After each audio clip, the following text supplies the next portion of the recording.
semoga senantiasa tercurahkan untuk utusan Allah baginda Nabi kita Muhammad, untuk keluarga beliau, untuk para sahabat beliau dan orang-orang yang mencintai beliau. Amma ba'd. Hibbati fillah. Biasanya seorang yang membangun rumah atau membeli rumah, dia akan memilih rumah dengan lokasi yang strategis. Kokoh bangunannya, indah penampilannya, nggak bocor, nggak rapuh, jauh dari banjir dan longsor, yang nilai jualnya nanti itu tinggi. Kenapa? Karena secara naluri manusia itu tidak mau rugi. Namun bagaimana kalau ada orang yang beli rumah atau dia bangun rumah di kawasan yang rawan banjir, atau dia bangun rumah yang mewah, indah, megah di kaki gunung yang gunungnya sudah gundul dan berpotensi rumah itu akan teruruk karena longsor. Bagaimana menurut orang-orang yang berakal sehat tatkala melihat kawannya melakukan hal itu? Ya, memang kelihatan rumahnya bagus, tapi engkau harus tahu, nih rumah antar longsor nih kelihatannya nih. Atau dikasih tahu, nih tiap tahun banjir, iya bangunannya megah, tapi nggak berapa lama dia akan runtuh. Orang-orang akan menganggap kalau dia tetap maksa untuk bangun rumah yang seperti itu, di tempat yang seperti itu, maka mereka akan mengatakan ini adalah kebodohan. Dan ternyata banyak orang-orang bodoh di muka bumi ini. Kita melihat banyak manusia yang tidak beribadah kepada Allah Jalla Jalaluhu. Banyak orang yang beribadah kepada Allah tapi juga beribadah kepada selain Allah Azza wa Jalla. Kita melihat tradisi-tradisi dan budaya memberikan sesajen, memberikan sesembahan kepada benda-benda, kepada makhluk dengan nama yang indah. Membuat ritual yang membuat orang yang melihatnya takjub. Sebagian membuat tempat ibadah yang seakan-akan kokoh dan mempesona. Dia melakukan berbagai ritual, berbagai ibadah kepada sesembahan-sesembahan selain Allah itu dengan harapan selamat. Semua ingin selamat. Ketika orang bikin rumah, dia ingin gak kehujanan, dia ingin tidak terkena banjir, dia tidak ingin kedinginan, dia ingin selamat. Begitu pula manusia yang melakukan berbagai ritual, yang menghambakan diri kepada sesembahan-sesembahan selain Allah Azza wa Jalla, mereka berharap selamat dari bencana dunia dan dari bencana di hari akhir nanti. Padahal sebenarnya dia sedang dibodoh-bodohin. Pekerjaan dan amalannya sia-sia. Nggak ada gunanya. Semua tidak akan memberikan apa-apa kecuali kehancuran. Subhanallah jamaah. Orang-orang yang melakukan kesyirikan, orang-orang yang beribadah kepada selain Allah Azza wa Jalla, mereka itu Allah perumpamakan seperti rumah yang paling rapuh, yaitu rumahnya laba-laba. Kenapa Allah memberikan perumpamaan? Agar orang itu mudah mencerna. Di surat Al-Ankabut, Allah turunkan sebuah surat yang nama surat itu laba-laba. Yang mungkin orang-orang berpikir ya sekarang ada pahlawan, ada hero namanya Spider-Man. Engkau kalau tahu, kita selama ini dibodoh-bodohin. Rumah yang paling rapuh adalah rumahnya laba-laba. Siapa yang mengatakan itu? Rabbul Alamin. Di mana di surat laba-laba. Sebagian kita lebih kenal sama Spider-Man daripada dengan Al-Ankabut. Di ayat 41 Allah berfirman. Apa kata Allah? Mathalul ladzina ittakhadhu min dunillahi awliya kamathalil ankabuti ittakhadhat baita wa inna awhanal buyuti labaitul ankabut law kanu ya'lamun. Artinya,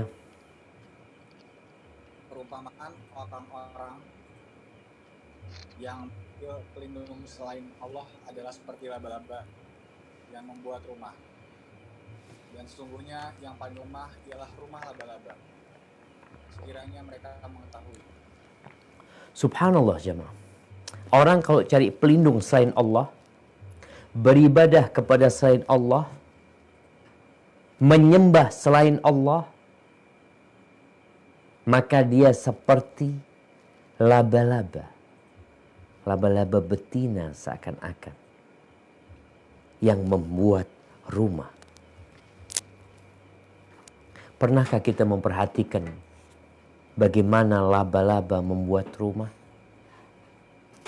Cukup lama perjuangan dia. Cukup panjang membuat rumah dengan model yang bagus.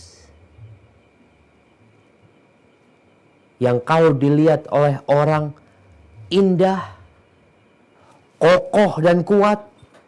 Namun sejatinya itu rumah. Kalau kita lihat rumah laba-laba secara fisik, maka rumah laba-laba itu tidak menaungi dari hujan.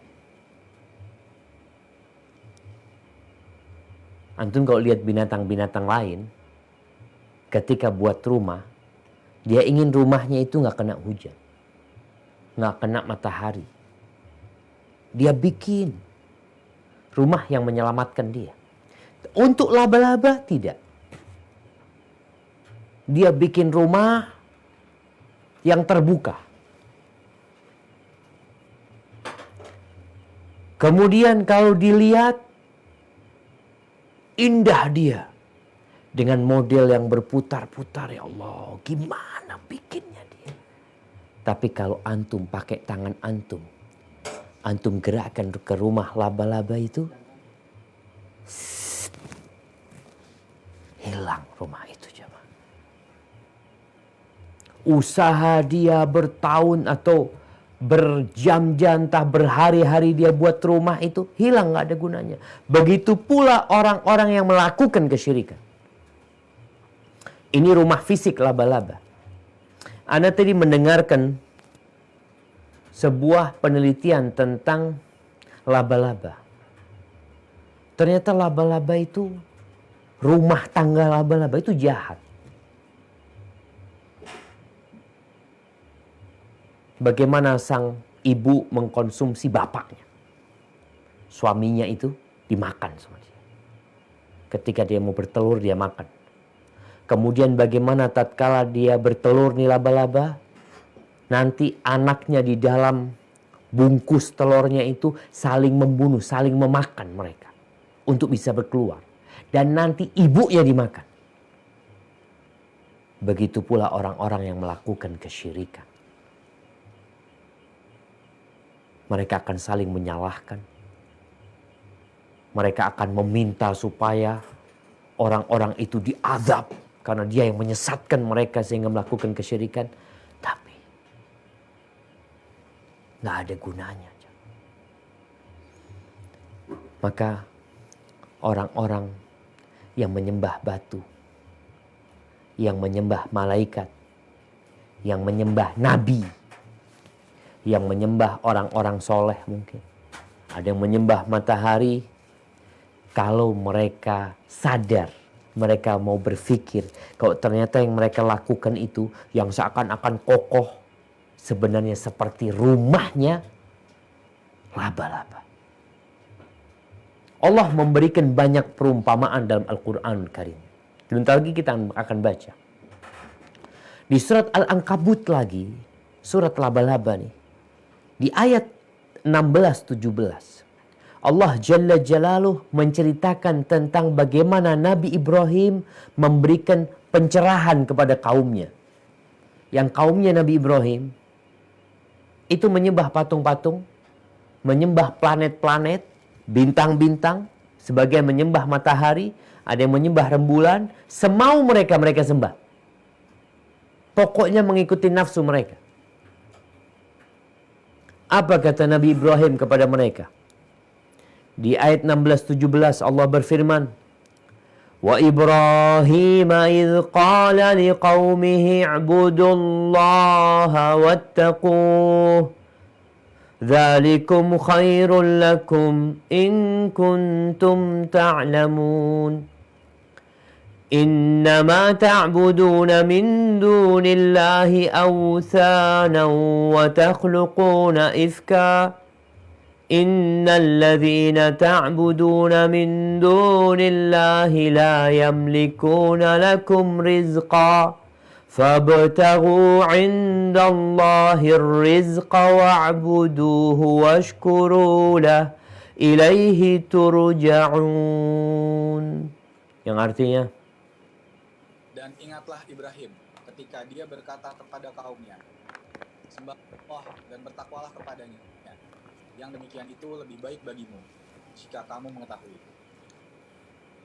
Sesungguhnya yang kamu sembah selain Allah hanyalah berhala-berhala, dan kamu membuat kebohongan. Sesungguhnya apa yang kamu sembah selain Allah itu tidak mampu memberikan rezeki kepadamu. Maka mintalah rezeki dari Allah dan sembahlah Dia, dan bersyukur kepadanya. Hanya kepadanya kamu akan dikembalikan. subhanallah. Nggak bisa ngasih rezeki. Itu sesembahan-sesembahan yang disebut dewa-dewi. Sebagian mendewakan atau mendewikan, ada dewi padi, ada dewi ini, macam-macam. Subhanallah. Mereka itu tidak pernah memberikan rezeki kepada kita. Nggak bisa. Coba pakai akal kalian. Ahibati fillah. Para nabi itu ketika berdakwah, mereka mengajak kaumnya, Ani'budullah ma lakum min ilahin ghairuh. Beribadalah kepada Allah saja, nggak ada sesembahan yang benar kecuali Dia. Dia yang memberikan rizki. Dia yang menerbitkan mentari dari timur, menenggelamkan di barat. Dia yang menurunkan hujan. Dia yang menumbuhkan tumbuh-tumbuhan. Dia yang menciptakan ikan-ikan di lautan. Kalian perlu rizki. Kalian meminta keselamatan. Kalian takut dari sesuatu. Minta sama Allah. Tapi kenapa Ustaz? Kok sampai hari ini ada orang-orang yang mengira rumahnya laba-laba itu kokoh? Coba kalian berpikir. Ahibati fillah. Di surat Al-Hajj, Allah ayat 73-74. Allah memberikan perumpamaan kepada manusia agar digunakan akalnya. Jangan cuma akalnya itu digunakan untuk bikin handphone ya. Untuk bikin pesawat. Berpikir untuk berangkat ke Mars. Tapi dia itu minta sama patung. Beribadah kepada berhala. Ada yang seperti itu. Terus katanya cerdas. Cerdas yang mana? Allah kasih perumpamaan ya. Mudah-mudahan kita bisa mengambil pelajaran dari perumpamaan ini. Perumpamaan ini sudah diturunkan 14 abad yang lalu. Agar orang-orang yang masih beribadah kepada selain Allah, yang punya dua Tuhannya, ada yang 3, ada yang 4, ada yang 7, macam-macam. Padahal Tuhan itu Esa. La ilaha illallah. Apa kata Allah di surat Al-Hajj ayat 73-74? Allah mengatakan, Ya ayyuhan nas, duriba mathalun fastami'u lah. Innal ladhina tad'una min dunillahi lan yakhluqu dhubaban walau ijtama'u lah. Wa in yaslubhum adh-dhubabu shay'an la yastanqidhuhu min dha'ufa at-talib wal matlub. Ma qadarullaha haqqa qadrih. Innallaha laqawiyyun aziz. Yang artinya, Wah, ya, telah dibuat suatu perumpamaan. Maka dengarkanlah. Sungguhnya segala yang kamu seru selain Allah tidak dapat menciptakan seekor alat pun, walaupun mereka bersatu untuk menciptakannya. Dan jika alat itu merampas sesuatu dari mereka, mereka tidak akan dapat merebutnya kembali dari lalat sama lemahnya yang menyembah dan yang disembah. Mereka tidak mengagungkan Allah dengan sebenar-benarnya. Sungguh, Allah Maha Kuat, Maha Perkasa. subhanallah jangan. Kenapa banyak orang-orang masuk neraka? Mereka mengatakan, Lau kunna nasma'u aw na'qil ma kunna fi ashabis sa'ir. Kalau dulu tatkala hidup di dunia kami mau dengar, mau pakai ini kupingnya, kajian ini didengar. Tapi kita memang kadang-kala berpikir, kenapa yang dengar kajian nggak banyak ya? Yang mendengarkan musik puluhan juta sampai ratusan juta. Yang menonton film-film, ya sama lah kira-kira seperti itu. Yang menjadi followernya artis, pemain bola, puluhan juta. Ketika sebuah kajian disampaikan, ustadz ceramah, yang dengar hanya beberapa. Perbandingannya jauh sekali. Ya, memang seperti itu kondisi manusia. Makanya Allah di surat Al-Hajj Allah katakan, Ya ayuhan nas, wahai manusia. Nih, diberikan perumpamaan, dengarkan, perhatikan. Tapi karena tidak mau memperhatikan, nggak dapat petunjuk. Ketika mereka masuk neraka, mereka mengatakan, Lau kunna nasma au na'qil. Kalau dulu tatkala kita hidup di dunia, kami mau mendengarkan. Kami mau memikirkan. Nggak mungkin kami masuk neraka. Berarti yang jadi masalah tuh orang-orang yang bikin rumah kokoh. Ternyata rumahnya itu seperti rumahnya laba-laba. Nggak ada gunanya buat Anda. Coba dengerin. Agar tidak menjadi penghuni neraka. Allah contohkan tuh. Yang kalian sembah dari selain Allah. Siapa yang kalian sembah? Sebutkan aja. A, B, C, D, ada sesembahan yang banyak. Ada yang modelnya patung yang disembah. Ada yang binatang yang diagungkan. Ada tempat keramat. Ada orang yang sudah mati. Ada juga nabi mungkin yang dianggap anaknya Tuhan. Macam-macam lah kita lihat. Allah katakan, Sesungguhnya tuh patung-patung, tuh berhala-berhala, tuh sesembahan-sembahan yang kalian sembah, mereka tidak akan pernah bisa menciptakan lalat. Lalat ya, jangan bicara menciptakan ikan paus, menciptakan sapi, menciptakan ayam. Tiap hari kita makan ayam yang makan. Tiap hari ya ada ikan laut, ada yang ikan, ada yang daging sapi, ada yang daging kambing. Masya Allah. Engkau pernah bertanya enggak? Nih yang masih menyembah berhala-berhala, yang menyembah selain Allah, tanyakan, siapa yang menciptakan ini ayam? Oh Ustaz, ana jarang makan ayam Ustaz, karena orang miskin. Ya, lalat. Allah berikan contoh lalat, karena lalat ini insya Allah sering dijumpai oleh orang.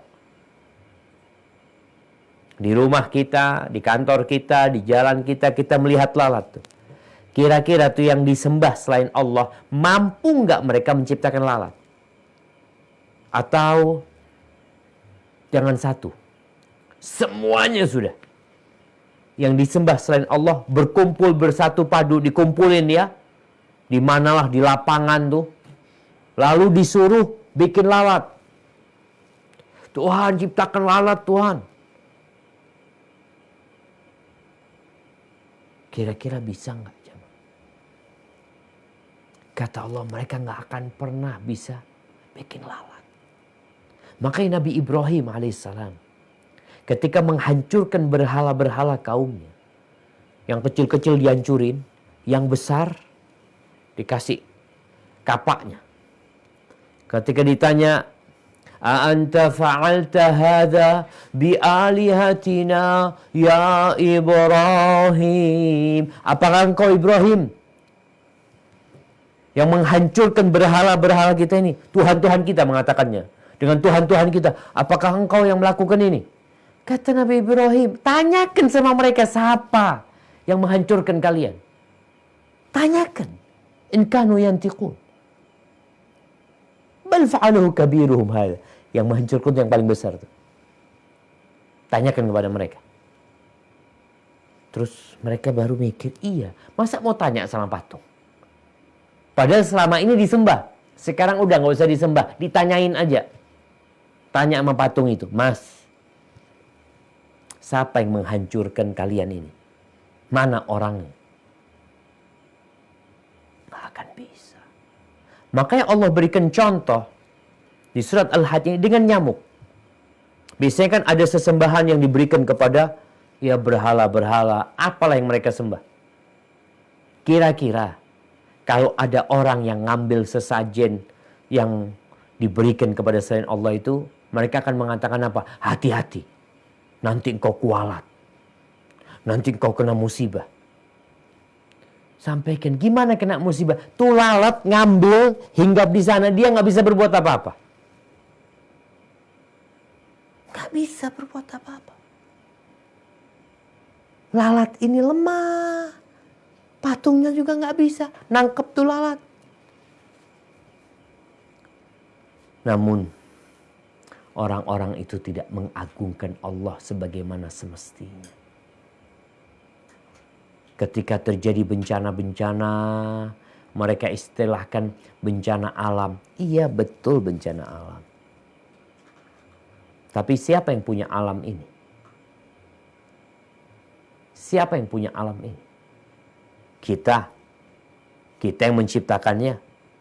Atau penduduk Indonesia menciptakan pulau-pulau ini.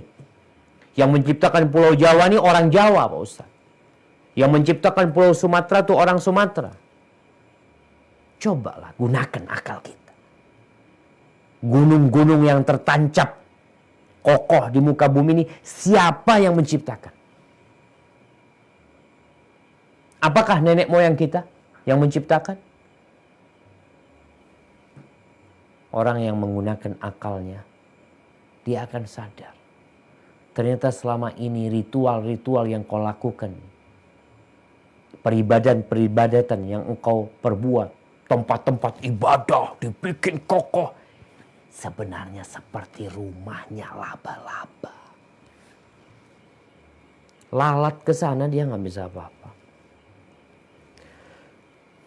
Di surat An-Nahl ayat 76 Allah kasih perumpamaan lagi. Kenapa dikasih perumpamaan? Agar mudah mencerna. Nggak perlu engkau sekolah tinggi-tinggi untuk memahami perumpamaan ini. Nggak harus engkau, Islam ini agama untuk anak-anak kuliahan. Anak-anak yang nggak lulus SD pun. Orang-orang yang nggak bisa baca dan menulis.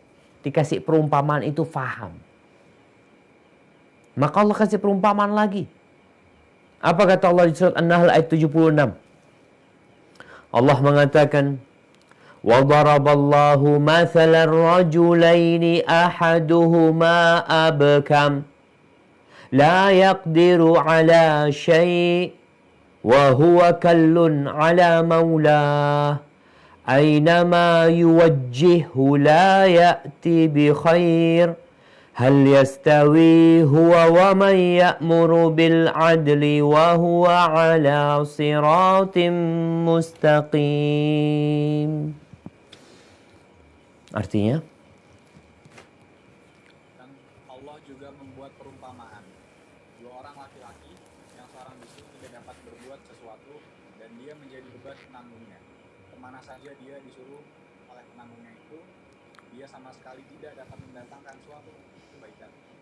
Samakah orang itu dengan orang yang menyuruh berbuat keadilan dan dia berjalan di jalan yang lurus. subhanallah syaikhana.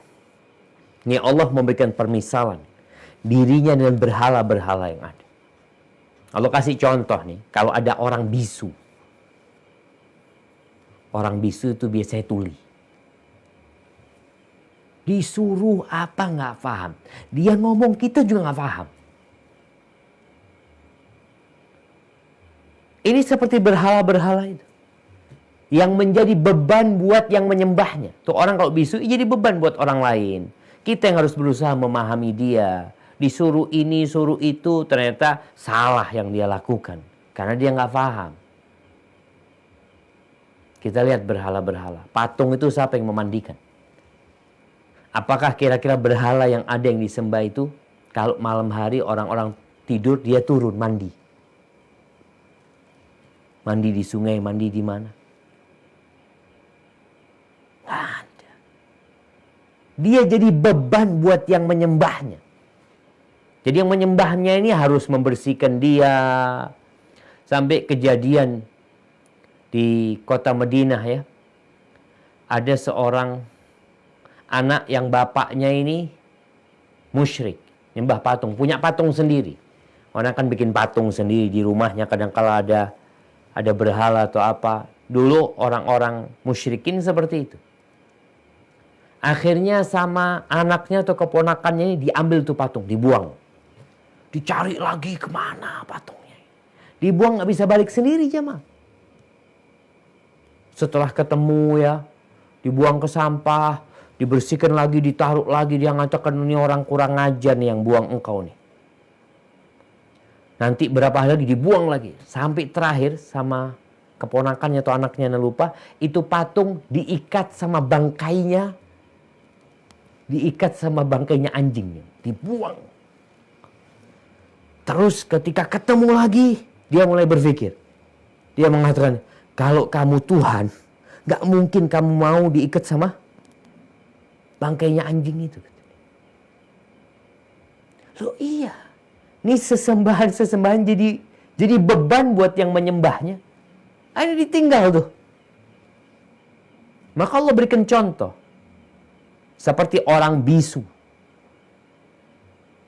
Yang jadi beban buat keluarganya. Disuruh gak ngerti. Dia ngomong kita gak ngerti. Apakah sama dengan yang memerintahkan kepada keadilan? Sama Allah Azza wa Jal yang menurunkan Al-Quranul Karim. Baca nih Quran. Apakah patung-patung itu menurunkan Al-Quran? Apakah mereka bisa berbicara? Menyampaikan bagaimana tata cara beribadah? Nggak ada. Yang ada manusia-manusianya ini yang buat-buat. Apakah sama dengan Allah yang memerintahkan kepada keadilan? Ini kepada umat manusia yang ada di muka bumi ini. Kalau engkau ingin tahu Tuhannya umat Islam, apa sih yang dikatakan oleh Tuhannya umat Islam? Apa sih yang diperintahkan? Baca Al-Quranul Karim, itu kalamullah tabaraka wa ta'ala. Dia memerintahkan kepada keadilan. Bukan hanya untuk manusia. Bahkan ikan-ikan pun merasakan keadilan. Dan dia berada di atas jalan yang lurus. Ahibati fillah. Maka orang-orang yang masih terus beribadah kepada selain Allah, dia hanya akan seperti laba-laba yang capek bangun rumah, ternyata rumahnya tidak dapat menyelamatkan dia. Yang menurut dia kokoh. Dalam pandangan dia capek, dia lelah melakukan ini semuanya. Tapi sejatinya sia-sia semuanya. Sangat lemah sekali. Capek di dunia. Diazab di dunia. Dan masuk neraka di akhirat. Allah Jalla Jalaluh di surat Al-Fajr ayat 6 sampai 14. Allah menyuruh kita melihat lagi. Engkau gunakan akalmu, engkau gunakan panca inderamu, kita dapat melihat rumahnya laba-laba. Mungkin besok kalau engkau masih belum yakin dengan lemahnya rumahnya laba-laba, seperti orang-orang musyrik yang beribadah kepada selain Allah, maka besok kau cari rumahnya laba-laba. Di pagi hari biasanya ketika ada embun yang turun, hinggap di rumah laba-laba membuatnya indah berkilauan. Kau lihat seakan-akan kokoh sekali. Namun kau akan sadar, tatkala tanganmu kau goyangkan ke rumahnya laba-laba itu, hilang rumah itu. Nggak ada. Beda sama rumahnya manusia. Rumahnya burung. Ketika diambil, masih ada sisanya. Tapi rumah laba-laba itu benar-benar habis, jemaah. Habis sehabis-habisnya. Mau dibalikin lagi nggak bisa. Kalau sarangnya burung, kita lepas, burung itu akan buat lagi dari sana. Masih bisa dia. Tapi laba-laba, dia nggak bisa, sudah bikin lagi dia. Capek lagi, tapi nanti rusak lagi. Karena rumah itu rapuh. Di dunia, orang-orang yang melakukan kesyirikan, mereka sudah hilang. Allah menyuruh kita melihat, gunakan panca inderamu. Apa kata Allah di surat Fajr? Allah mengatakan, A'udzubillahi minasyaitonirrajim. Alam tara kaifa fa'ala rabbuka bi'ad. إرم ذات العماد التي لم يخلق مثلها في البلاد وثمود الذين جابوا الصخر بالواد وفرعون ذي الأوتاد الذين طغوا في البلاد فأكثروا فيها الفساد فصب عليهم ربك سوط عذاب إن ربك لبالمرصاد. Nah, yang artinya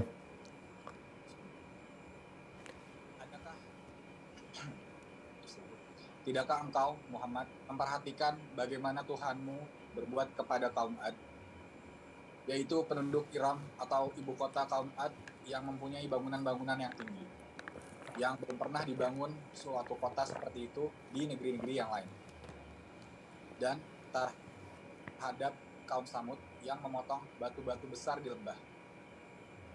Dan terhadap Fir'aun yang mempunyai pasak-pasak atau bangunan yang besar, yang berbuat sewenang-wenang di dalam negeri. Lalu mereka banyak berbuat kerusakan dalam negeri itu. Karena itu Tuhanmu menimpakan cemeti azab pada mereka. Sungguh Tuhanmu benar-benar mengawasi. Subhanallah jemaah. Mana kaum Ad, kaumnya Nabi Hud, yang Allah sebutkan mereka punya bangunan-bangunan yang tinggi. Negeri mereka disebut negeri 1000 tiang. Tinggal cerita. Mana Thamud, kaumnya Nabi Saleh, yang mungkin sekarang bisa dilihat sisa-sisa pahatan-pahatan di gunung-gunung oleh mereka. Di kota Ula, kira-kira 400 km menuju ke arah Syam dari kota Madinah. 400 kilo. Mereka nggak ada. Tinggal cerita. Fir'aun, kemana Fir'aun? Yang Allah sebutkan memiliki bala tentara yang kuat. Yang dia memiliki persenjataan yang lengkap. Yang dia dipatuhi, ditaati oleh kaumnya. Kemana ceritanya Fir'aun? Ada di mana tuh Fir'aun sekarang? Kemana kaumnya? Yang tersisa kita melihat piramid-piramid. Lalu kita datang takjub. Apa yang kau takjubi di sana? Kenapa engkau tidak takjub dengan kebesaran Allah yang menenggelamkan Fir'aun? Semuanya Allah hancurkan. Itu di dunia. Allah akan hancurkan. Allah akan berikan azab. Allah sebutkan inna rabbaka labil mirsad. Sesungguhnya Rabbmu senantiasa mengawasi. Ahibati fillah. Di surat Al-Ghashiyah, yang setiap Jumat dianjurkan imam salat Jumat membaca Sabbihisma rabbikal a'la, kemudian hal ataka hadithul ghashiyah. Di ayat 1 sampai 4 Allah Jalla Jalaluh mengatakan hal ataka hadithul ghashiyah wujuhun yawma idzin khashi'ah Amilatun nasibah tasla narun hamiyah. Nah, yang artinya Sudahkah sampai kepadamu berita tentang hari kiamat?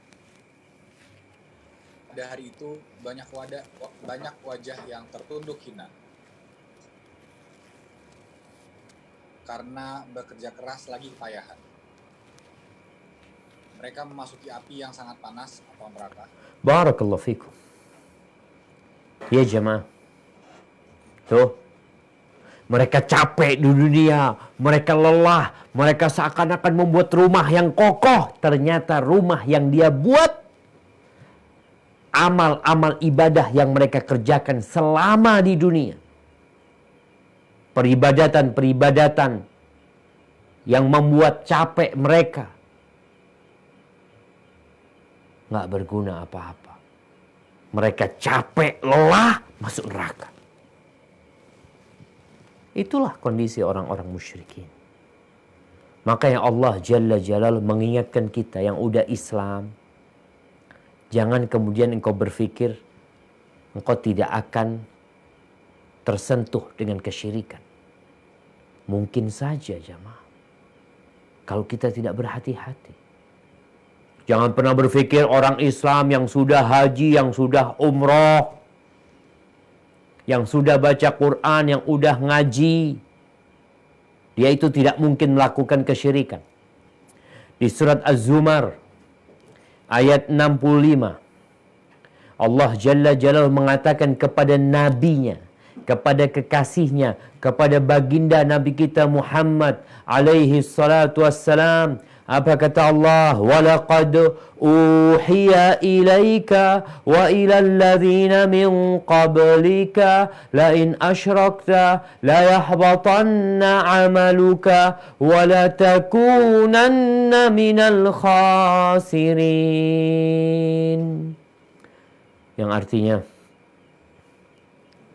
Dan sungguh telah diwahyukan kepada nabi-nabi.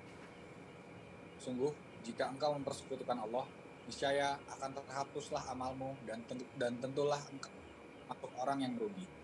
nah, Allah mengatakan kepada Nabi SAW, kalau engkau melakukan kesyirikan, dan gak mungkin Nabi melakukan kesyirikan, tapi Allah ingin menyebutkan manusia pilihan pun, kalau dia melakukan kesyirikan, engkau merasa sudah soleh, merasa sudah baik. Kalau engkau melakukan kesyirikan, semua amalanmu runtuh. Nggak ada gunanya. Ini yang dikatakan seperti rumahnya laba-laba. Nggak ada manfaatnya. Engkau capek mengamalkannya, tapi ternyata dalam ibadahmu ada selain Allah. Dalam peribadatanmu engkau sisipkan selain Allah Jalla Jalaluhu, maka amalanmu akan ditolak dan engkau akan menjadi orang-orang yang merugi. Allah juga mengatakan wa qadimna ila ma amilu min amalin faja'alnahu haba'an mansura. Dan kami datang tentu amalan-amalan mereka. Ini orang kan beramal. Oh, saya beribadah ketika di dunia. Saya menyembah Tuhan. Tuhan yang mana yang kau sembah? Ibadah mana yang kau kerjakan? Sampai ada orang yang beribadah kepada Allah, dia sungguh-sungguh jemaah, nggak main-main kepada selain Allah. Lalu ternyata pada hari kiamat semua amalannya Allah jadikan debu yang berterbangan. Di saat dia butuh dengan amalannya, yang selama hidup di dunia dia berpikir inilah yang akan menyelamatkan mereka, inilah rumah yang mereka bangun, yang kelak akan membuat mereka terpelihara, terjaga dari api neraka. Ternyata rumah itu bawa dia ke neraka. Kenapa? Karena Allah tidak mau disekutukan dengan siapa saja. Di surat Ali Imran ayat 91, Allah menyebutkan tentang orang-orang kafir yang mati dalam kondisi kafir. Orang-orang yang menyembah selain Allah Azza wa Jal, yang sekali lagi mereka merasa beribadah, mereka merasa beramal soleh, mereka merasa ngerti, mereka membangun bangunan yang kokoh. Ternyata semua itu hanya seperti rumahnya laba-laba. Sekali lagi rumah laba-laba Allah berikan contoh, karena dia seakan-akan kokoh loh jamaah. Antum kau lihat, ya Allah, kokoh banget ya. Tapi ternyata dia sangat lemah sekali. Apa kata Allah di surat Ali Imran ayat 91? Innal ladzina kafaru wa matu wa hum kuffar falan yuqbala min ahadihim mil'ul ardi dhahaba walau iftada bih ulaika lahum adzabun alim وَمَا لَهُمْ مِنْ نَاصِرِينَ. Sungguh orang-orang yang kafir dan mati dalam kekafiran tidak akan diterima tembusan dari seorang di antara mereka sekalipun berupa emas penuh bumi, sekiranya dia hendak menembus diri dengannya. Mereka itulah orang-orang yang mendapat azab yang pedih dan memperoleh. Ahibati fillah, pada hari kiamat nanti, kalau orang-orang kafir, ini kafir mati dalam kondisi kafir. Kalau engkau punya sepenuh bumi ini emas, sepenuh bumi ini emas. Indonesia ini semuanya emas. Afwan, Asia semuanya emas. Bola bumi ya, semuanya ini emas. Dia ingin menebus dirinya dari azab Allah Azza wa Jal. Allah nggak akan terima dari mereka. Falan yuqbala min ahadihim, nggak akan diterima. Allah nggak perlu sama emas. Allah nggak perlu dengan peribadatan kalian yang di situ kalian menyekutukan Allah. Allah hanya minta kepada kalian, qul la ilaha illallah. Katakan la ilaha illallah. Hanya itu yang diminta. Berat. Apakah engkau terbebani untuk mengatakan la ilaha illallah? Apakah sulit bagi dirimu untuk meninggalkan sesembahan yang banyak yang membuat engkau bingung? Ini nyembah ini, nyembah ini, nyembah itu. Sembahlah satu, Allah Azza wa Jal. Ini agama yang lurus, yang sesuai dengan fitrah manusia. Allah nggak minta banyak sama kita jamaah. Katakan la ilaha illallah. Allah nggak minta satu gunung Semeru emas harus kita berikan kepada Allah. Kalau jadi orang Islam itu sulit. Kenapa? Ya kita harus memberikan segunung Semeru emas. Nggak ada. Engkau malah dikasih. Kau nggak punya. Katakan la ilaha illallah. Maka nanti hari kiamat, engkau ingin menebus dirimu. Kalau engkau melakukan kesyirikan, engkau mati dalam kondisi kafir, engkau punya sepenuh bumi ini emas, Allah nggak akan terima dari engkau. Dan nggak ada penolong-penolong bagi dirimu. Tadi seperti rumahnya laba-laba lagi. Kan orang yang menyembah berhala-berhala ini kan berpikir, oh nanti aku akan diselamatkan oleh dia. Oh nanti ini akan memasukkan aku ke surga. Ternyata semua cerita itu dusta. Bohong. Allah udah kasih tahu, dengerin. Nyamuk, afwan. Itu yang namanya lalat, bukan nyamuk. Lalat. Kalau hinggap tuh Tuhan-Tuhan sesembahan selain Allah nggak bisa. Mereka tidak pernah menciptakan itu lalat. Maka ahibati fillah, saatnya kita memperbaiki rumah kita, iman kita kepada Allah Azza wa Jalla. Jangan sampai kita mengira memiliki rumah yang kokoh, ternyata rumah kita rumah laba-laba. Tauhidkan Allah Azza wa Jalla. Jangan pernah menyekutukan Allah dengan siapapun. Engkau perlu rizki, engkau perlu kesembuhan, engkau perlu harta, engkau perlu ketenangan, engkau perlu kedamaian. Kemana mintanya? Kepada Allah Jalla Jalaluh. Inna lillah wa inna ilaihi raji'un. Kita itu milik Allah dan kepadanya kita akan kembali. Hadza wallahu alam bissawab. Itu mungkin yang bisa kita kaji pada kesempatan kali ini. Kurang lebihnya mohon maaf. Mungkin kita masuk ke sesi tanya jawab. Anda kembalikan ke saudara Tufail. Jazakumullah khairan. Wah, jazakumullah khairan Ustaz. Masya Allah Ustaz.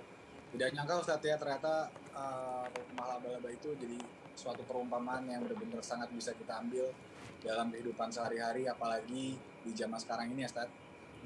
Subhanallah. Tufail, videonya belum muncul.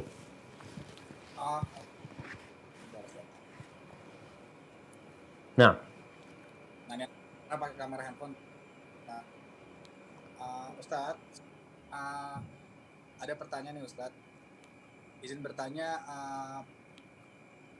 apakah membaca surat Al-Baqarah itu Ustadz harus full 1 juz untuk mengusir setan di rumah kita Ustadz? Masya Allah. Ada juga beberapa kayak ya zaman sekarang kan banyak Ustadz yang memberitahu wallahu alam dengan dalil Alkitab seperti apa kebiasaan dan tradisi terdahulu lalu diadopsi di zaman sekarang.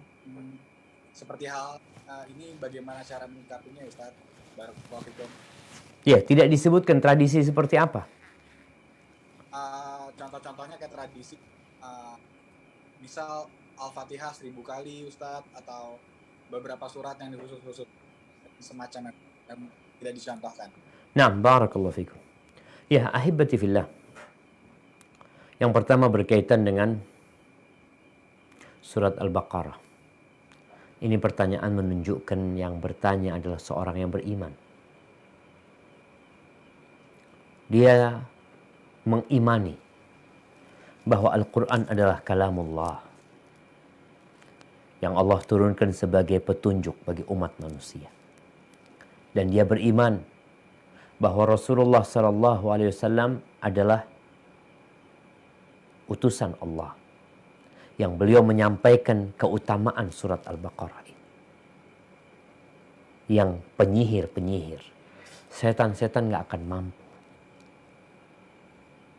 Terus apakah harus dibaca sampai hatam? Ya, kalau engkau mampu baca sampai hatam. Sejatinya seorang muslim itu dianjurkan ya, kalau bisa one day one juz. Berarti nggak tiap hari Ustaz ana hatam Al-Baqarah, nggak apa-apa. Tapi tiap hari engkau membaca 1 juz. Sebulan itu hatam kita Al-Quran Al-Karim. Tapi dalam kondisi tertentu memang kita perlu membaca Al-Baqarah. Usahakan sampai selesai. Tapi kalau nggak sampai selesai, kadangkala capek Ustadz. Ya, alhamdulillah sekarang ini Allah memberikan kemudahan buat kita. Kalau dulu orang tuh tadarus sama orang lain. Dia baca, capek, temennya yang baca, dia yang nyimak. Nanti temennya capek, dia yang nyimak. Sekarang alhamdulillah kita bisa pakai handphone kita. Kita bisa mendengarkan suara-suara yang indah dari masyayikh ya. Ketika engkau capek, engkau dengerin Al-Quran Al-Karim. Disimak. Jadi bukan disetel, ditinggal. Disetel tapi disimak. Insya Allah engkau bisa hatam. Karena ada orang yang belum terbiasa membaca Al-Quran Al-Karim. Sehingga buat dia, ya Allah Ustaz, 2,5 juz itu berat Ustaz. Subhanallah. Imam Syafi'i rahimahullahu ta'ala dalam riwayat Yunus bin Rabi' bahwasanya gurunya itu hatam dalam sehari bukan Al-Baqarah jemaah, tapi Al-Quranul Karim 30 juz sehari. Di bulan Ramadan sehari 2 kali. Maka ketika engkau mendengar surat Al-Baqarah, ya Allah berat. Ya, itu berat. Tapi akan jadi mudah bagi orang yang Allah memudahkan untuknya. Adapun berkaitan tadi ya, mungkin ada amalan-amalan yang disebutkan. Baca Al-Fatihah 1000 kali, baca ini 1000 kali, baca ini macam-macam. Nah, yang pertama, bacalah Al-Quranul Karim. Allah perintahkan kepada kita untuk membaca Al-Quranul Karim. Karena Quran itu obat. Bukan hanya untuk hati kita, tapi untuk fisik kita juga. Namun penentuan baca sekian kali di waktu ini dan itu, ini memerlukan arahan dan aturan dari agama kita. Kalau ternyata Rasul Sallallahu Alaihi Wasallam mengajarkan hal itu, amalkan. Makanya kalau ada amalan-amalan tertentu, tanyakan. Apakah Nabi mengamalkannya? Atau paling tidak Nabi membiarkan sahabat mengamalkannya. Kalau ternyata tidak, maka tinggalkan. Cukupkan diri antum dengan apa yang diajarkan oleh Rasulullah Sallallahu Alaihi Wasallam. Sambil kita ya memberikan pencerahan kepada masyarakat. Kita ini bukan ingin menyalahkan, tapi kita ingin memperbaiki. Karena ada orang yang nggak mau disalahkan, udah, Anda nggak mau nyalahkan engkau. Tapi Anda ingin memperbaiki. Inilah yang diamalkan Rasul Sallallahu Alaihi Wasallam. Bagaimana beliau sebagai sang nabi yang diutus oleh Allah memberikan contoh kepada umat manusia dalam membaca Al-Fatihah, dalam membaca ayat kursi, dalam membaca surat-surat yang lainnya dari Al-Quranul Karim.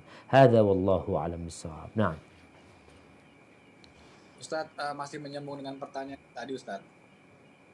nah, Bagaimana kita kan ada beberapa surat misal di Al-Baqarah yang beberapa ayat yang diutamakan seperti ayat kursi dan semisalnya untuk mengusir syaitan dan meruqyah diri sendiri maupun sejenisnya Ustaz. Bagaimana hukum misalnya itu di play kita tidak ada di tempatnya Ustaz. Jadi misal di play di rumah gunanya untuk menyingkirkan jin-jin dan gangguan makhluk halus, tapi kitanya misal tidak di rumah Ustaz. Bagaimana kalau kondisi seperti itu Ustaz? nah, barakallahu fikum. Ya jamaah, kadangkala kita nyetel surat Al-Baqarah, lalu kita pergi. Ya, insya Allah mudah-mudahan tetap Al-Quran itu yang diperdengarkan ada manfaatnya. Ketika dibacain Al-Baqarah itu rumah, insya Allah setan juga akan pergi ketika mendengarkan ayat-ayat Allah dibacakan. Namun ketika engkau datang, bisa jadi setannya ikut engkau. Ikut diri kita. Setan itu bukan mau ganggu rumah kita, tapi gangguin kita. Maka seharusnya orang-orang yang tadi mungkin dia menyetel murotal ya, dia di rumahnya, dia setel di kamarnya, di mana, nggak ada masalah. Tapi ketika dia ada, dia hendaklah mendengarkan. Jangan dia setel Al-Baqarah di rumahnya, kemudian dia pergi meninggalkan rumah. Tatkala dia datang sampai rumah, dia malah nggak ngaji dan nggak baca Al-Quranul Karim. Karena menurut dia sudah mencukupkan diri dengan hal itu. Allah itu menyuruh kita membacanya dan menyuruh kita mendengarkannya. Bukan nyuruh kita setel itu di rumahmu, engkau pergilah. Makanya kata Nabi alaihissalatu wassalam, "Nawwiru buyutakum bis salati wa qiraatil Qur'an." Terangi rumah kalian dengan salat dan baca Al-Qur'anul Karim. Maka tatkala di rumahmu disetel itu, hendaklah engkau membacanya atau engkau mendengarkannya. Bukan kemudian disetel, ditinggal tuh Al-Quran Karim. Dan sekali lagi bisa jadi syaitan itu bukan urusan rumah, tapi urusan sama kita. Oleh karena itu Nabi SAW memberikan contoh. Ketika ada orang dari luar rumah. Dia datang nih, masuk rumahnya. Ketika dia mau masuk, setan itu mau ikut masuk. Pertanyaannya, kenapa dia nggak masuk duluan Ustaz? Karena dia mau godain nih orang. Ada apa kalau dia masuk duluan, orangnya ada di kantornya. Maka dia akan tungguin nih orang. Ketika orang ini masuk dan dia baca bismillah, maka setan akhirnya nggak bisa masuk. Ketika dia masuk ke rumahnya, orang ini makan baca bismillah, setan mengatakan malam ini kita nggak bisa bermalam dan nggak bisa makan. Kan berkaitan dengan dirimu, bukan berkaitan dengan rumahmu saja. Maka kita perlu terangi rumah kita dengan bacaan Al-Quran. Baik itu yang disetel kita mendengarkannya, baik dengan kita baca sendiri. Hadza wallahu a'lam bishawab. Masya Allah Ustadz. Selanjutnya nih Ustadz ya, tentang masih di dalam rumah.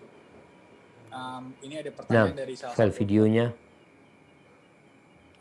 Oke, sebentar Ustadz. Ustadz, adik Ana adalah istri yang kedua yang dinikahi suaminya dalam posisi janda dengan satu anak. Alhamdulillah tanpa proses pacaran. Sudah menikah selama 2 tahun, namun suami belum mau terbuka kepada istri pertama dan keluarga besarnya. Padahal dulu janji buka di 3 bulan pertama. Tapi selanjutnya selalu ada beralasan terus Ustaz. Selanjutnya setelah pemikiran panjang dan istiqoroh, akhirnya adik Ana WA istri pertama suaminya pada bulan lalu. Adik Ana mengatakan dengan baik kepada istri pertama bahwa adik Ana adalah yaitu istri dan suami juga. Karena adik Ana tidak ingin ada kebohongan terus-menerus dan ingin menjalani poligami ini sesuai syar'i. Setelah itu suaminya menjawab WA adik Ana tersebut Ustaz. Tapi setelah WA tersebut suami adik Ana tidak pulang dan tidak komunikasi dan tidak menjawab WA adiknya sama sekali, tapi masih memberikan nafkah materi. Di samping itu, suami adik anak pun menolak untuk memiliki anak dengan alasan bahwa dunia sekarang kezaliman dan fitnah di mana-mana, dan dia juga beralasan tidak mampu. Dan alasan bahwa adik anak sudah punya bawaan. Padahal si suami tahu sekali hukum oleh rezeki itu Allah yang atur, dan kenyataannya kata Ikhwan tersebut ini dia juga dikatakan tidak dapat dikategorikan golongan yang orang miskin. Kami mohon sekali diberikan pendapatnya Ustadz, biar adik dan keluarga Anda lebih tenang. Barakallahu. Masya Allah. Allahu Akbar. Naam jamaah. Jadi memang ada orang-orang yang belum siap sebenarnya untuk poligami. Tapi di satu sisi dia perlu. Kita tahu Allah Azza wa Jal membolehkan poligami. Tidak perlu dia izin sama istri pertamanya. Dan juga nggak harus dia ngomong sama istri pertama. Akan tetapi kalau ternyata poligami yang dilakukan itu menyebabkan kebohongan dan kedustaan, bahkan menyebabkan kezaliman, maka lebih baik ditinggalkan. Contohnya dari awal mengatakan nanti insya Allah 3 bulan aku akan kasih tahu ke keluargaku. Tapi sampai 2 tahun nggak ada. Kenapa seperti itu? Jadi kebohongan dengan kebohongan dengan kebohongan akhirnya menyebabkan keributan di dalam rumah tangga. Yang Ana lihat apa yang anti lakukan dengan me-WA istri pertamanya itu sepertinya kurang bijak juga. Kenapa? Karena hal itu sepertinya menimbulkan keributan di rumahnya istri pertama. Suamimu ribut sehingga suamimu nggak mau lagi datang ke rumahmu. Dia tetap ngasih nafkah, tapi dia nggak mau lagi datang. Kenapa? Ya mungkin dia sedang mengkondisikan rumahnya. Yang biasanya dia nginep di rumahmu, mungkin dia juga mengatakan kepada istri pertamanya entah apa yang dikatakan sehingga dia nggak mau bertemu dengan engkau lagi dalam kondisi seperti ini. Apa yang harus dilakukan sekarang oleh istri kedua? Yang pertama, untuk urusan anak itu menjadi hak istri sebenarnya. Hak istri. Ketika dia ingin punya anak sama suaminya.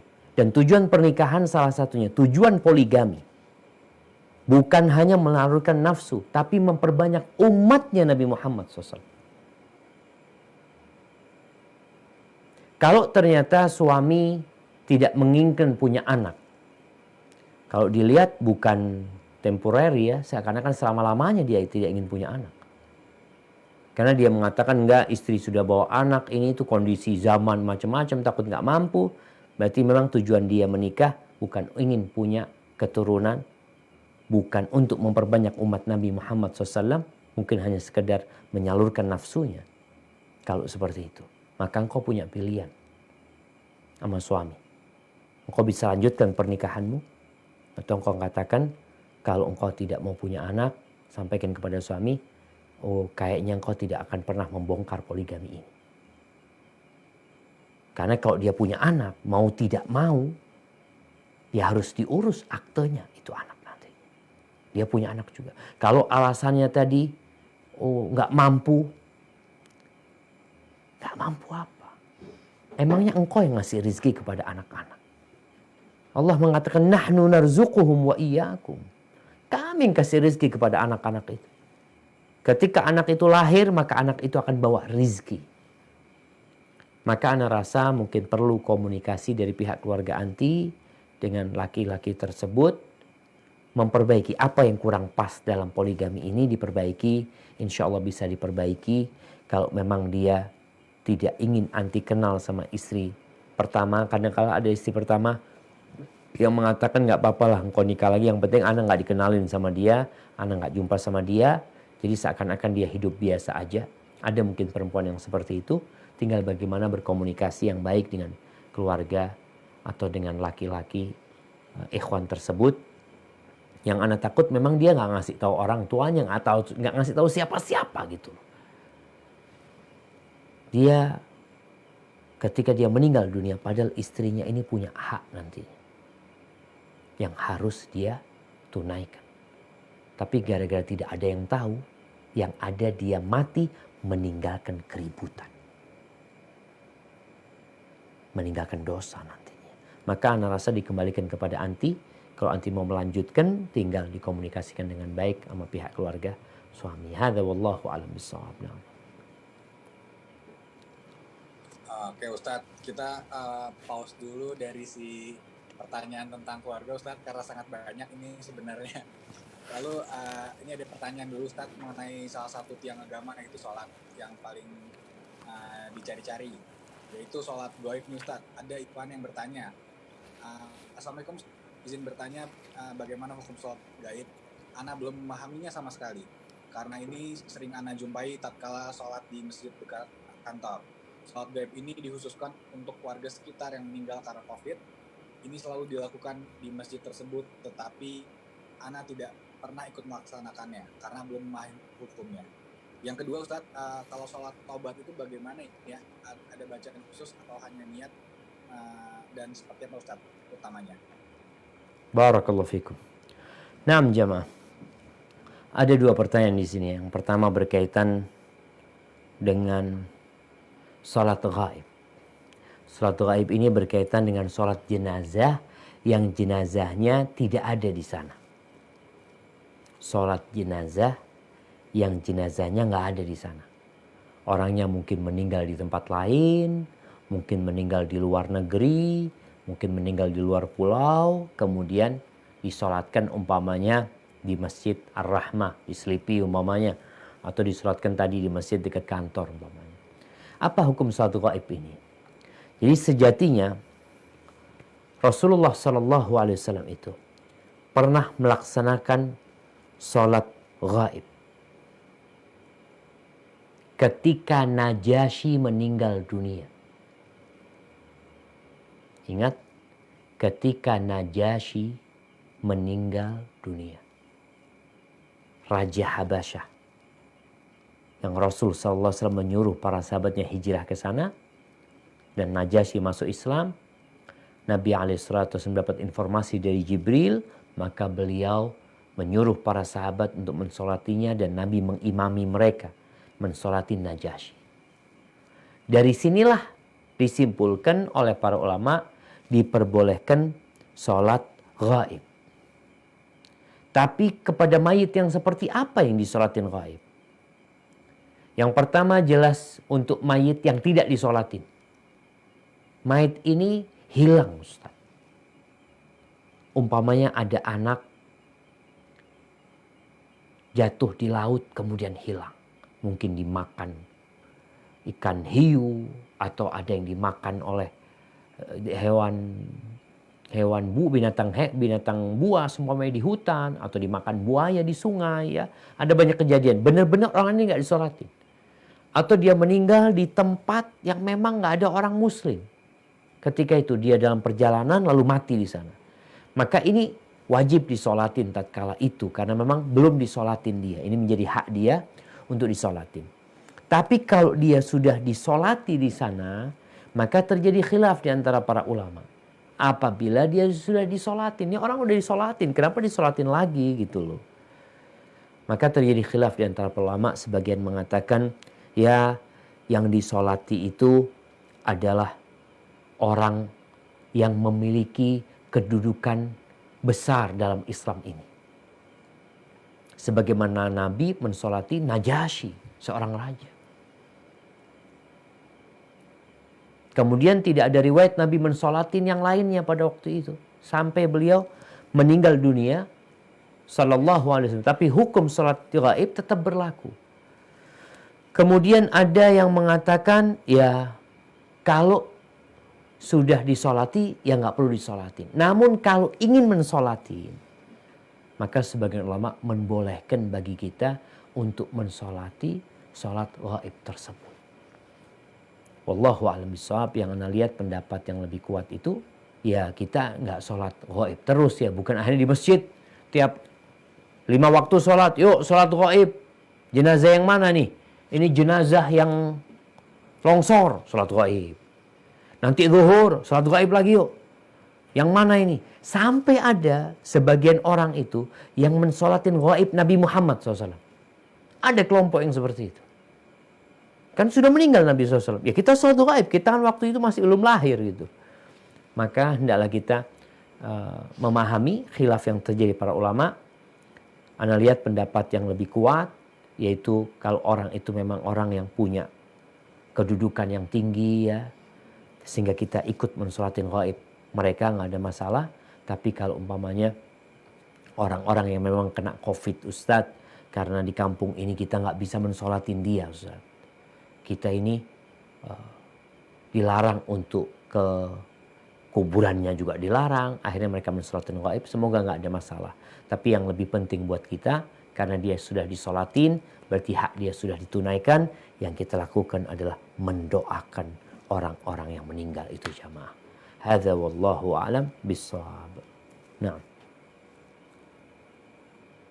Yang satu lagi sholat taubat. Oh, berkaitan dengan sholat taubat jamaah. Sholat taubat ini adalah yang sebenarnya tidak menjadi syarat diterimanya taubat. Ingat, tidak menjadi syarat diterimanya taubat. Taubat itu syaratnya menyesali, meninggalkan, bertekad untuk tidak mengulangi.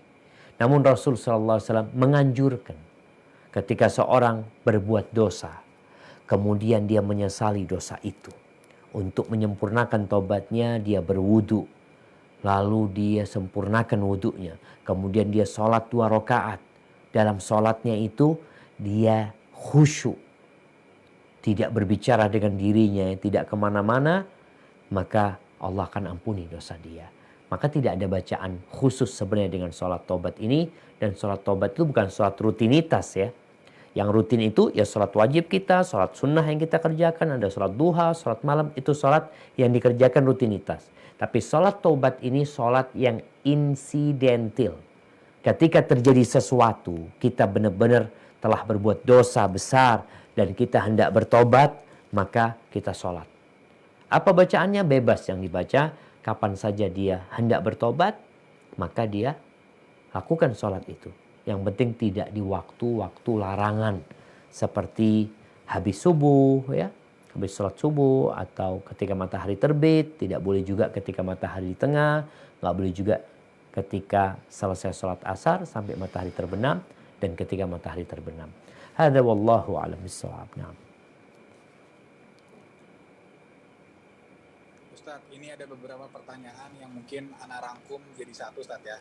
Ada yang hatinya kurang tenang, ada yang masih percaya dengan sihir daun bidara melepas syirik, dan semisalnya.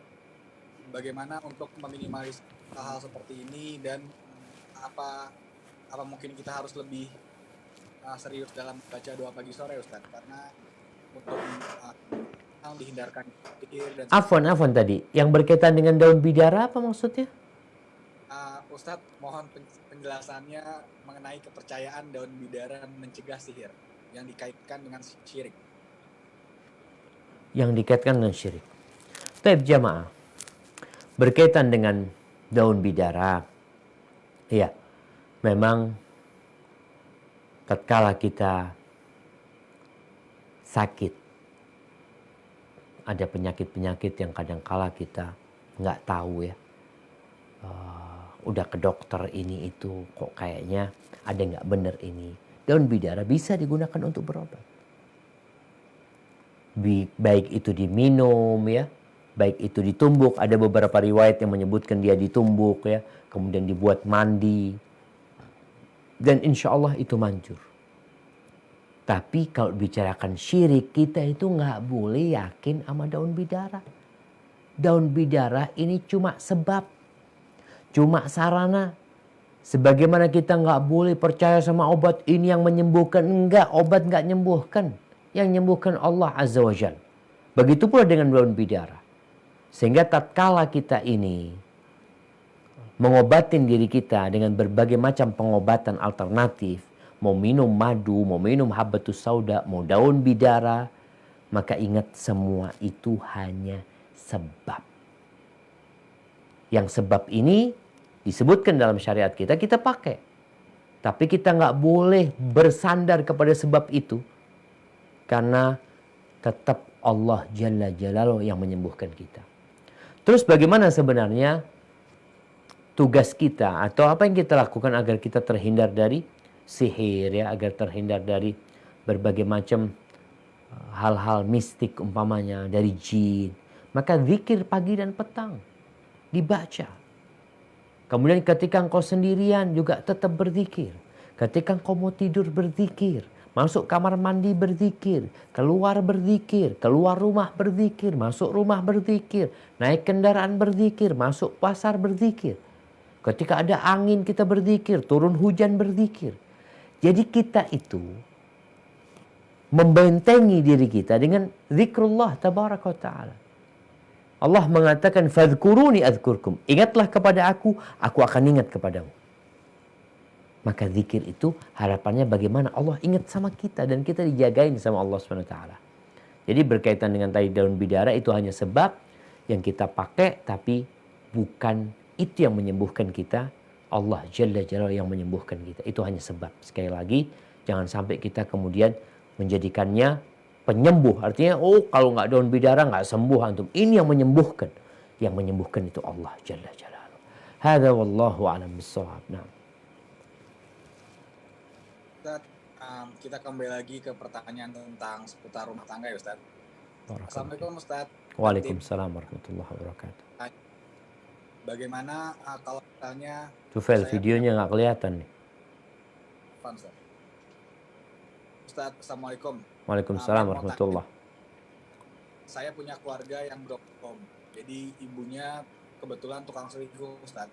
Jadi Punya keluarga yang apa? Broken home. broken home, Ustaz. Hmm. Home, ya. Jadi ibu dan penanya ini, Ustaz, diinfokan oleh si penanya ini adalah tukang selingkuh. Dia benci dari awal sama ibunya ini, Ustaz. Bagaimana caranya agar dirinya ini tidak benci? Apakah aku harus tetap berbakti kepada ibu yang tukang selingkuh ini? Pertanyaan pertama, Ustaz. Silakan, Ustaz. Barakallahu fikum. Naam jamaah rahimakumullah. Semoga Allah memberikan hidayah kepada kita semua. Kita nih nggak bisa milih ibu kita. Tapi ibu kita bisa milih bapak kita. Dan bapak kita bisa milih ibu kita. Sehingga ada seorang ayah yang harus bertanggung jawab. Karena memilihkan ibu yang tidak baik buat anak-anak. Seorang ibu juga bertanggung jawab. Termasuk hak anak itu dapat bapak yang baik. Kalau ternyata ibu milih bapak yang nggak benar, ya engkau akan bertanggung jawab. Bagaimana engkau mendidik anak-anakmu ketika bapaknya seperti itu? Sekarang gimana? Udah Ustaz, anak nggak bisa milih, ibu anak kayak gitu. Ya, bagaimana anti sekarang mengajak ibu untuk bertobat kepada Allah Azza wa Jalla? Anti benci, ya kita harus benci dengan pelaku kemaksiatan. Walaupun itu ibu kita.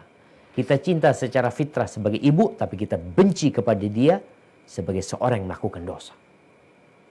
Maka anti tetap wajib berbakti. Dan kebaktian anti yang paling indah adalah menyelamatkan dia dari perbuatan dosa-dosanya.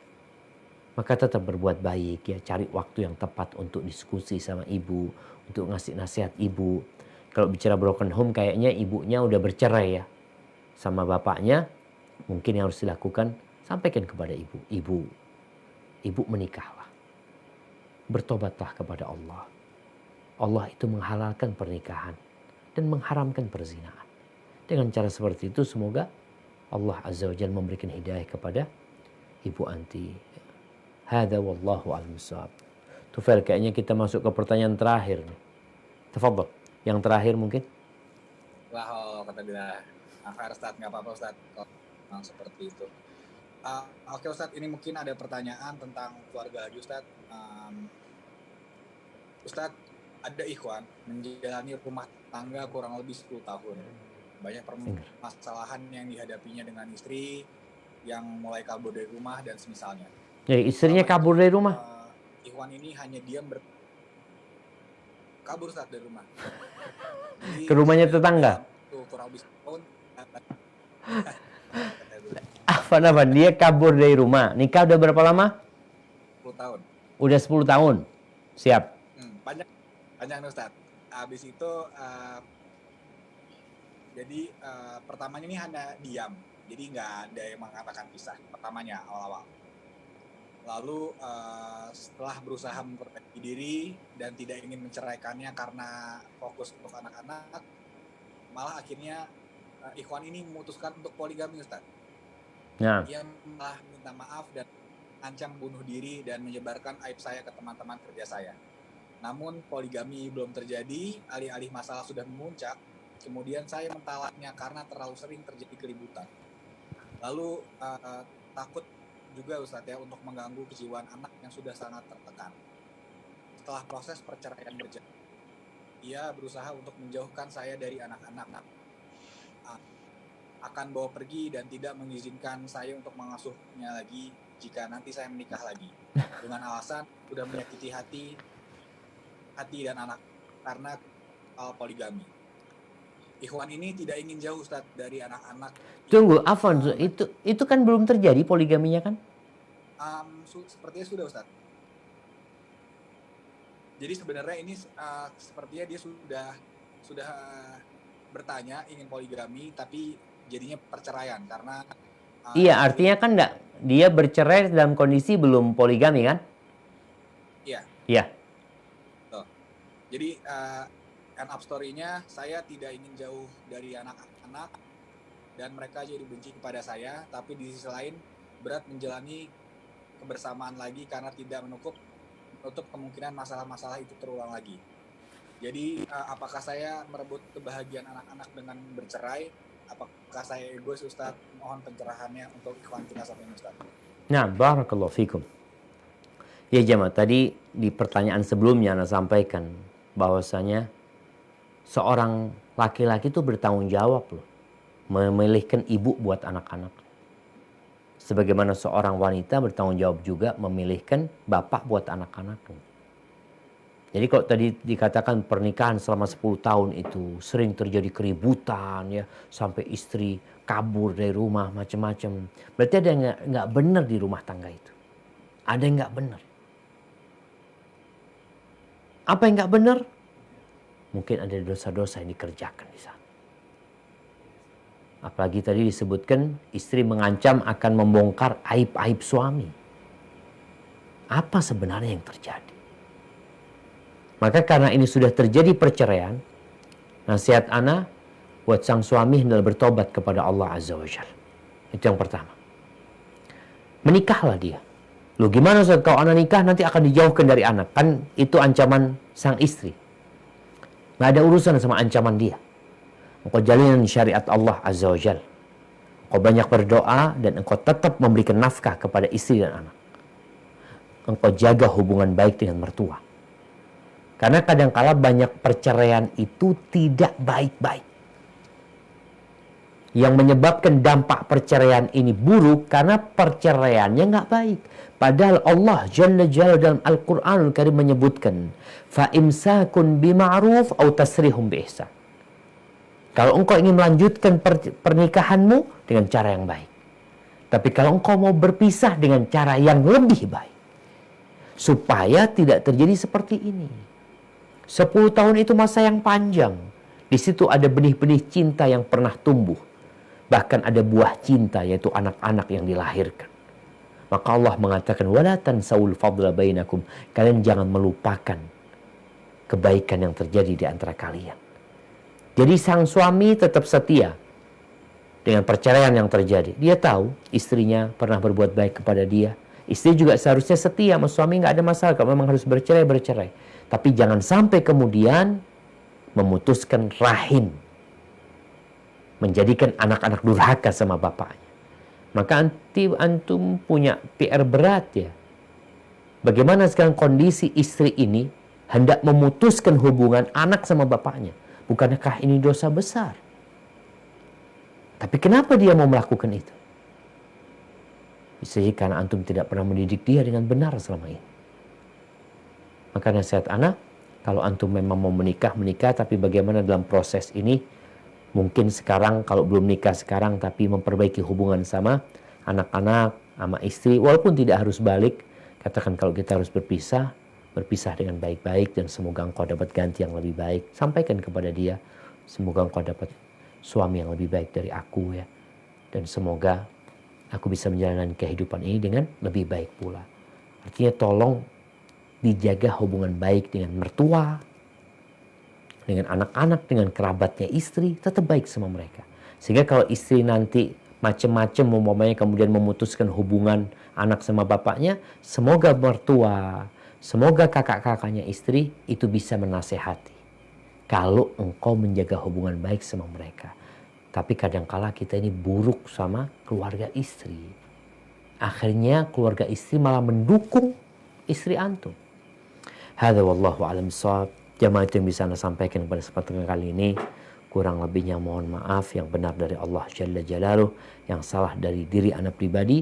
Allah dan Rasul terbebaskan dari kesalahan itu. Anda kembalikan ke saudara Tufail. Jazakumullahu khairan. Jazakumullah khairan Ustaz. Terima kasih sekali Ustaz atas materinya pada malam hari ini.